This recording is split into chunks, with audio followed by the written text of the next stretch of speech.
I don't like people watching me. I don't like bugs. I don't like the wind. I don't like the sun changing the light and the exposure every few seconds. Welcome back to my YouTube channel. Today we're gonna do something very different. We're gonna go photograph on location. So there were some people in the comments on other videos asking, hey, do you ever do anything on location? And I was like, sure, don't. But then it happened. So here we go. My first on location YouTube video, full of mosquitoes and bugs. Everything that makes me crazy about photographing on location. Make sure you hang around for the second half of the video because after the behind the scenes, I'm gonna take you into Photoshop and basically do the layer breakdown of how I put these images together. Nope, you talked for too long and then I forgot what I was gonna say. Shit.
So we basically decided to do an impromptu trip to Banff and hang out with my friends Elizabeth, Gadd, and Kris, and they took us to this amazing location, and I didn't even know what it was going to be until I got there. Yeah, facing to the side is fine. And you can kind of stretch out your bottom foot, like if we have like a little bit of toe sticking out the bottom or something, that's okay. Yeah. They're going to be so small in the frame, it won't matter. They're like the nicest here, and I'm gonna try some of the 35s to getting like a little bit more of the environment in. Okay, sounds good. I'm gonna shoot it really low aperture, like 1.4. Love that. Yeah. Super love that. Oh yeah, once we get the light on, this is gonna look really nice. It looks so good. It looks so good.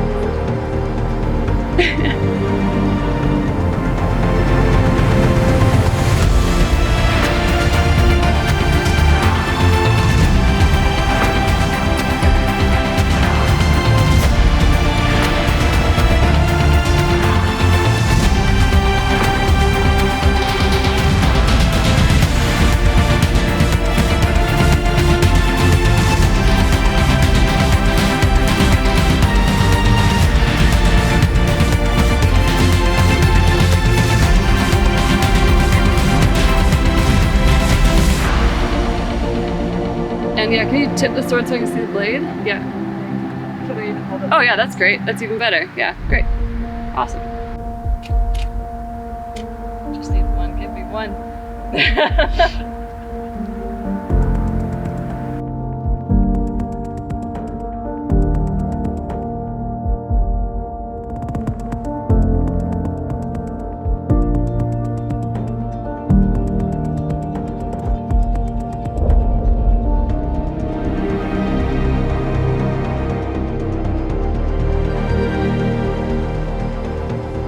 Yeah! It worked! It worked! My idea worked! Yay! My ideas, I'm not a complete hack. I have some use out of the studio. Marginal amounts. Yeah, these ones are nice, but like the top down light is where it's at. Getting better. Yeah. I love this one. I'm hoping it's sharp with a 5 DSR. It's just like roll the dice and like maybe it's sharp. I don't fucking know. Looks pretty. Topaz to the rescue. So like just like editing a portal right here, right? Like I really love that. Isn't that fucking beautiful? Oh my god. Yes. Is this the first time I've been shot by you? Apart from a workshop, yeah. Nice. Mm-hmm. I'm honored. Likewise. Oh, I love these. Yeah. So High five. I'm super happy about that.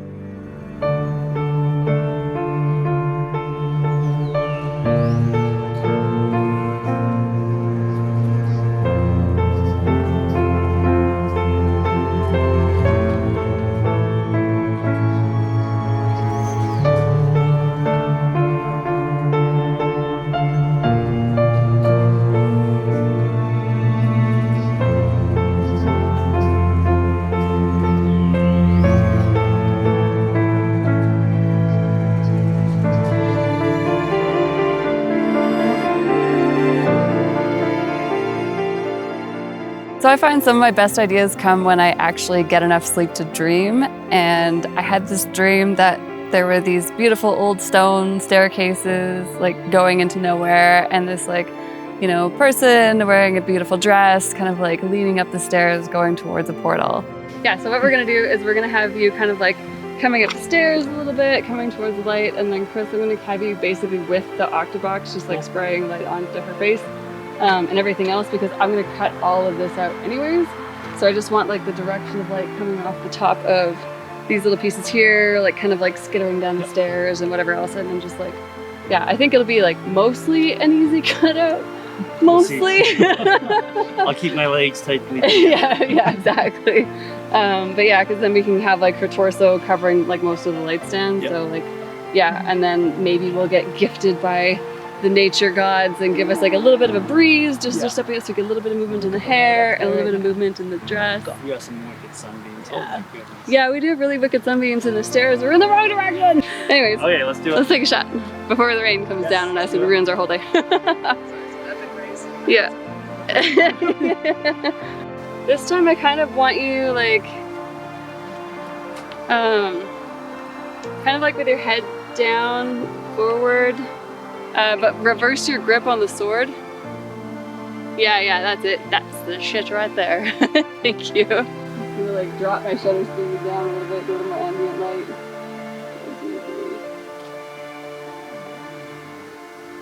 Ah!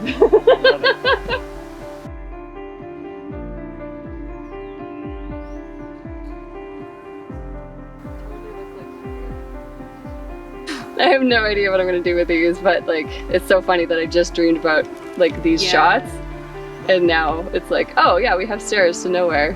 Yeah. And they're stone, and they're everything, and like, oh, I have a friend with like long hair, and she fits the dress, and like, ah! Which step should I put? That one's good there, yeah. Yeah, and then straight over top again. Yeah, and so this time we can be a little bit more like authoritarian. Yeah, exactly. The part that like breaks my heart a little bit is gonna be like, I know you're gonna do a self-portrait here, and it's gonna be f***ing dope, and I'm gonna look at it and go, ah! I wish I took that photo. Because I almost never use man-made things in my photos, so it might never happen. It might just be yours entirely. I feel like it should though, because you could rock this location. We'll see. There's too many trees in the way, and I'm really bad at composite, so it might not. I'm pretty happy with that for sure. Yeah, I'm excited to see how you edit it. Me too. Yeah, These stairs are perfect for this one. That's pretty cute. that one's really nice. Yeah. It's going to be a masking nightmare, but it's going to look really good when we're done. I hope. I'm sure it will. Yeah. Are the Photoshop magician.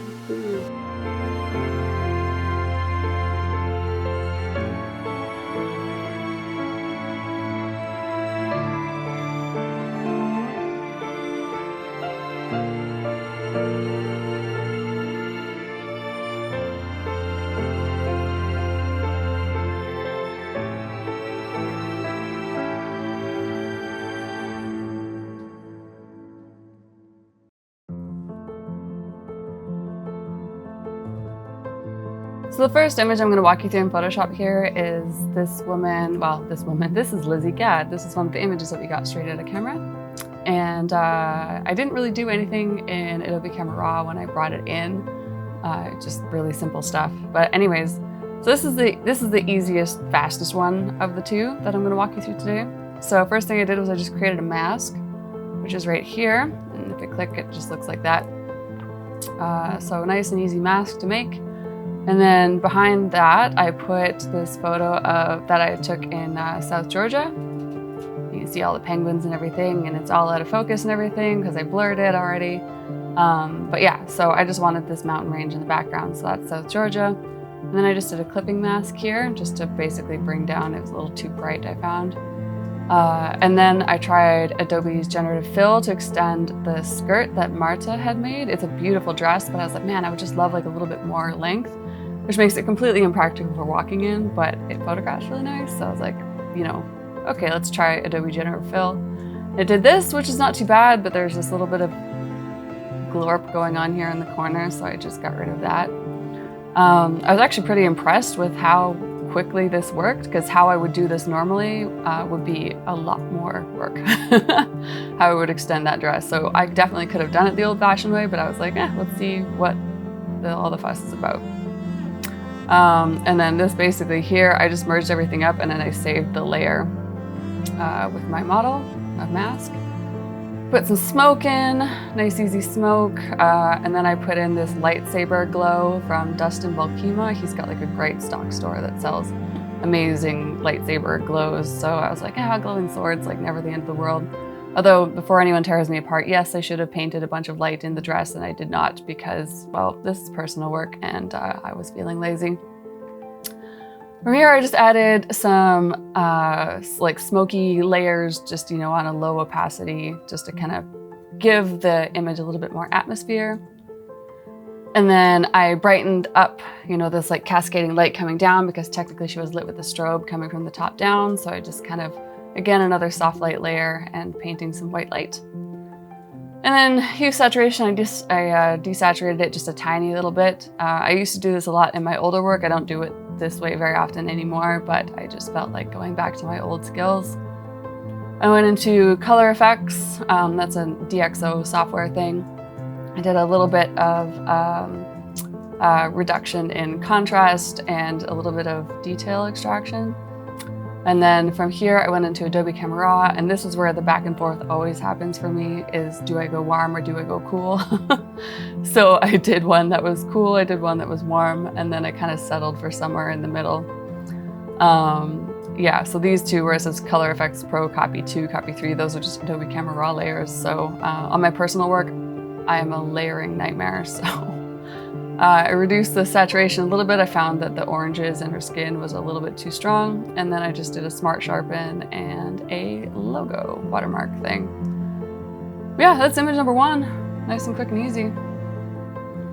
Now we're gonna hop over into image number 2, and this is definitely way more of a shit show. So it's a little bit messier. I definitely had just got a copy of Photoshop Beta when I shot these. So I was like, well, let's see what I can do. First thing I did, which I made a mistake, which I realized was a mistake later, was adding a bunch of candles. So I was like, well, let's try this. And you know, if I was to do this properly without using Adobe's Generative Fill, I think it would have looked a lot nicer. But I mean, for all things considered, it was fun to try. I used Generative Fill to clear, you know, to change some of the trees going on here. I also changed out the sword. I was like, I wonder what Adobe Generative Fill would do to a sword. And I was like, that's completely impractical, but I'm into it, so I went for it.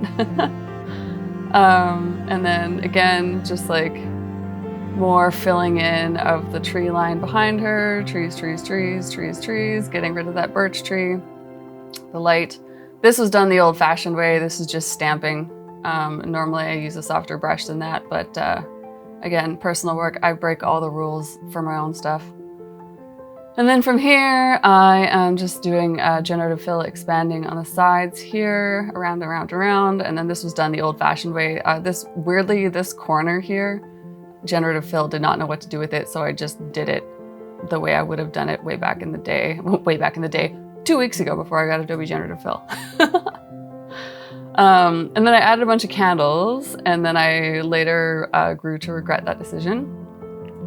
So, just like candles, candles, candles, and I was like, floating candles, that's always fun. And then this here is just, again, more of Dustin Volkema's, sorry, Dustin, I'm totally butchering your last name. It's a problem when you have friends online and you basically just like read their name most of the time. You never speak it. But anyways, that's one of his layers. And then from here, I just started adding in this like portal thing. And before anyone bites my face off, I did try rendering something like this in Midjourney, which is where I found it. Well, I looked online everywhere on like all the stock sites and everything, couldn't find anything that I really wanted. And so I tried punching a couple things into Midjourney, and this came out and I was like, well, I mean, considering this is personal work and it's not like for public consumption, I was like, fuck it, we'll just see what happens here. Anyways, here are some light rays and everything else. I got those off of Adobe stock. And here is some like glittery nebula stuff. This is also Adobe stock. And I just like stacked them on with clipping masks. And then I tried adding this like glittery stuff on the candles and I was like, nope, that looks terrible. That looks truly awful. So from here, there is a missing layer. I deleted a layer somewhere. And like I said, this is basically how to not build your PSD layers. But again, with personal work and I'm experimenting, it's always a mess. So I basically brought everything up into Adobe Camera Raw, and then I put it into color effects again, I just like reduced the contrast a little bit. I find that their like soft contrast when you reduce it is quite pretty. And then this is Boris FX. There is going to be a link for this in the description below if you want to check this out. It is an affiliate link, so if you're not down with that, then just Google Boris FX. They did some really, really nice color work on this. Both of these are Boris FX layers, and I just kind of pushed sliders around and tried a bunch of different stuff. It's just a plugin for color grading. It's quite nice. And then I basically sat on this for a while and I was like, this looks really great, except for all the candles. So then I got rid of them. So there's a bunch of clone stamping and everything else. Again, kind of like the old fashioned way. I should have used a softer edge brush. The transitions are a bit janky, but whatever. There's a whole folder here called Fail, which I'm not gonna go into. And then here, I just changed the hue of the dress. I found that the blue wasn't really meshing as well as I went with the rest of the image. Here, I just did like a tiny little push up on her hair because her hair, she has a lot of hair, and it was raining that day, so her hair was kind of getting a little bit flattened into her skull. And then that's a mystery layer, and then this is some sharpening. So I used Smart Sharpen, and then I just removed some of the saturation on the oranges because I sat on it for a few days and came back and looked at it, and I was like, ooh, that is really, really bright. So yeah, those are the Photoshop breakdowns of 2 of these images. Let me know if you have any questions about the Photoshop breakdowns in the comments. I am more than happy to answer any questions you might have. And it's done. Photoshopping on location finished. Having to mask out grass done. Having to deal with ants crawling and everything over with. I can go back to the studio now and be in peace. Thanks so much for watching. I really hope you enjoyed it. Let me know if you want to see more of these Photoshop videos as well. I can probably arrange something like that. Massive amounts of love to Elizabeth Gadd for her trust with these photos, and of course Chris Andres for the lighting. The skirt, the purple skirt, was made by Marta Franklin Styler. It's gorgeous. She's in Calgary. She's amazing. Go rent her stuff. It's awesome. And don't forget to follow Elizabeth Gadd's YouTube channel. I'll make sure the link is in the comments below, or in the description below, because she's the best. Kris and Lizzie basically do these amazing travel videos from all over the world. They do these incredible, like, week-long, month-long hikes out into the middle of nowhere. So they're basically the complete opposite of me. They live in nature, and I'm like, ah! So definitely make sure you check them out because, yeah, their videos and their photographs are absolutely outstanding. Thanks again. Have a super awesome day. My eye's watering. Why is my eye watering? Nature. My nose is running. My eyes are watering. I put effort into my bangs being straight, and the wind is like, nah, f yourself. Sounds about right. Thank you so much for watching. I really hope you appreciate. Oops, nope. Super excited to see what you do with these. Me too, I have no fucking idea. Thank you so much for watching. I really appreciate you guys checking this stuff out. Nope. We're just gonna like, thanks so much for watching. Bangs are going everywhere. Okay, go. Tucking, jibbity jab. Ship, ship, ship, ship. Talk like your normal level voice though for the audio. Oh, I didn't record audio yet. I don't ever want to bring Bella Kotak here because she will make all of us look like chumps. I never composite on location, f***ing ever. So this isn't at all what I would normally do.